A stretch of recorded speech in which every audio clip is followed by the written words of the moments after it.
My favorite Korean dramas you must watch in 2023. So I have watched a lot of Korean dramas. When I was little, my parents would rent out the VHS and we would watch it without subtitles. And I was able to really understand the storyline, and I just knew Korean dramas hit a little different from American TV shows. But these are some of my favorite Korean dramas. I have shared my top 10 Korean dramas part 1 and then a part 2, but that was back in 2021. So here is an updated version of some new dramas I've watched that I think should be added to your list. And wait until the end to see which one I love the most recently. Starting off with number 1. Back in 2021, I mentioned I was watching Vincenzo and I finally finished it and I give it a 9 out of 10. So Vincenzo started off really confusing and I felt like I'm not really into mafia, drug cartels, and all of these things that are happening. It was really chaotic and crazy, but after episode 6, it really hooked me and I couldn't stop watching. I just wanted to know what happens to him. I wanted to know if their relationship progressed in any way. It was very interesting and the cinematography was really high production. Number 2 was Business Proposal. I give Business Proposal an 8 out of 10 only because it really took me a long time to get started. Yes, it's a rom-com, so there are some cringy moments, but it's funny. And the female lead, she was a great actress, and I was more of a fan of the second male lead and the second female lead as a couple, so I was really rooting for them. But I felt like Business Proposal was a nice, airy, fluffy rom-com, stereotypical CEO boss meets coworker, stuff like that. I really feel like What's Wrong with Secretary Kim was the quintessential boss/coworker relationship type of drama. Park Seo-joon was so good at acting like a narcissist. So I feel like I always compare these dramas to What's Wrong with Secretary Kim. Next, it's not a Korean drama, but they're Korean films/reality shows/game shows. So Singles Inferno 1 and 2, Squid Game, and Physical 100. Squid Game was not a reality TV show, but I feel like these shows that really gamify interesting concepts. I found all 3 really entertaining. I like Singles Inferno because I'm not really into dating shows, but I like that this one's pretty wholesome. There's not a lot going on, and at the very end, they'll hold hands if they like you. I feel like American ones are just so intense. It's not for me.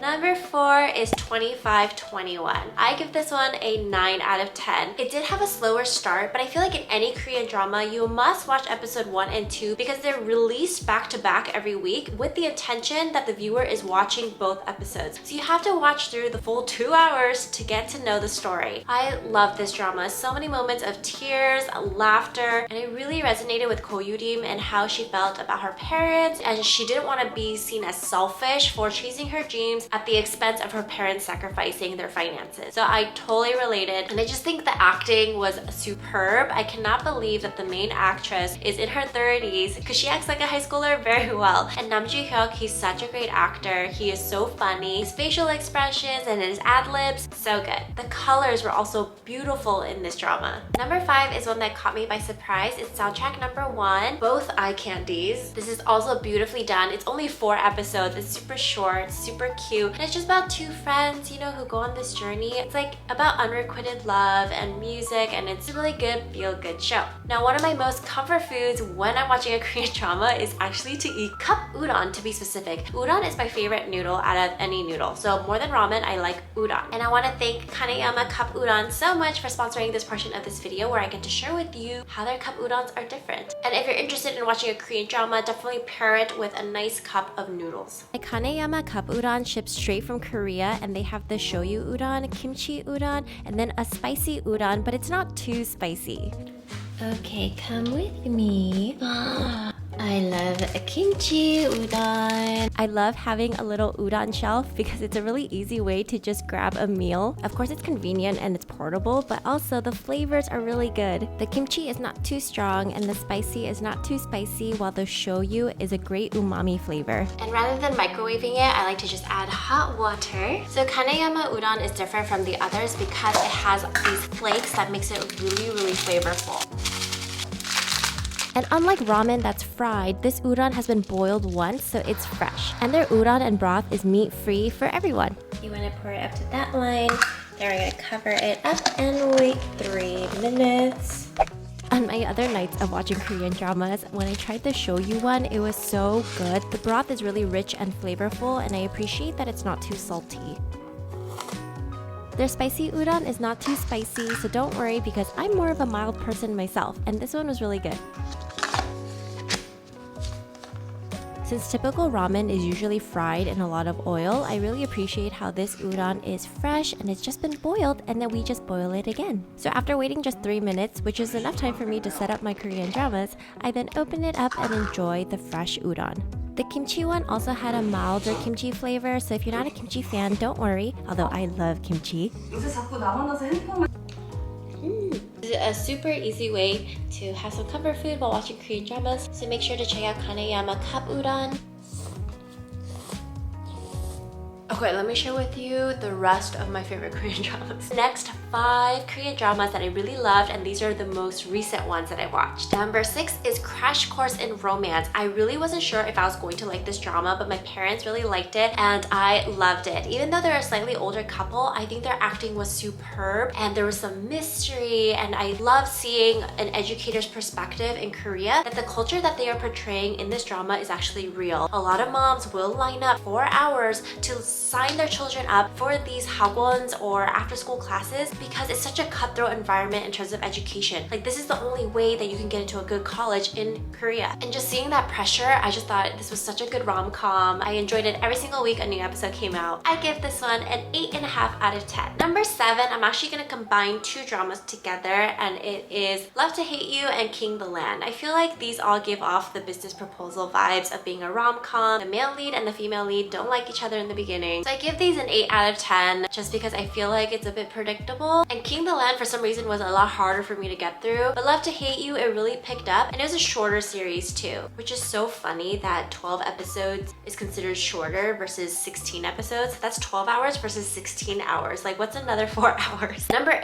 I also did not expect to love this one so much, but it was Dr. Cha. After the first episode, it really picked up in the second episode, and you really feel for the main lead. And she's really starting to restart her life after having a traumatic incident, and she just wants to be a doctor. But turns out her husband is having an affair. But this is a rom-com, so there's really funny, silly, crazy moments. I also look forward to a new episode every single week. Dr. Cha is an 8.5 out of 10. A feel-good drama, but you really empathize with her too. Number 9. 9 and 10. Okay, 9 and 10, the ones I'm about to share definitely gave me huge emotional pulls. I just was so immersed in this world that they created, and I just wanted more. Number 9 is Alchemy of Souls, and so many people told me I had to watch it. They said it was so good. In the first 2 episodes, I was so confused. I just thought, this is not for me. First of all, it's a little scary to see these petrified soul shifters, and it really creeped me out. But after that, they tend to lighten up on the creepiness. So I feel like they really had to use the 2 episodes to set up this world and this story. There are 20 episodes, which just goes to show there is a lot to take in. They just had a lot of stories to tell. The 2 main leads were so good at acting. The side characters were good at acting. I just loved everything about it. I didn't want it to end. I think the sword fighting scenes were choreographed beautifully. Usually historical dramas are not my thing, but this one was really good. And the male lead really grew on me because I didn't like him in Extraordinary You, but I liked him in Alchemy of Souls. Season 1, I give a 9 out of 10, and then they had a season 2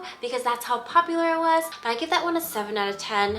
Many of you know why. It was just a very hard transition, I would say, but it was a happy ending. And number 10 is a recent drama I just finished. I finished it in a week because there's only 12 episodes. It was so good, but I can see why it's so confusing for so many people. If you get confused, you should read on Reddit or on a blog an explanation of what's going on after every episode. I think it helps that because I speak Korean, I was able to understand the little nuances to this drama, and I was able to understand what was going on fully. And once you get it, you see just what a masterpiece this is. It is a remake of a Taiwanese drama called Someday or One Day. And I heard they did change up a few things, but a big chunk of the story was adapted from this Taiwanese drama. So it's not like people in Korea created this, but it is brilliant. So Time Called You, the acting was fantastic. Music, soundtrack was beautiful, and the colors were magnificent. I love this so much. I watched it twice. Usually I need a little moment before I go back and rewatch, but this one I went back and rewatched it again just because there were so many things I missed the first time because I didn't know what was going on. A Time Called You, I highly recommend. Some parts are a little bit slower. I think the acting was just so good. I love the male lead here way more than Business Proposal, and I love the female lead here more than Vincenzo. Their facial expressions, their movements, and you get to see them in high school, college, and as adults, and their love story is just so beautiful, and it's really just about how much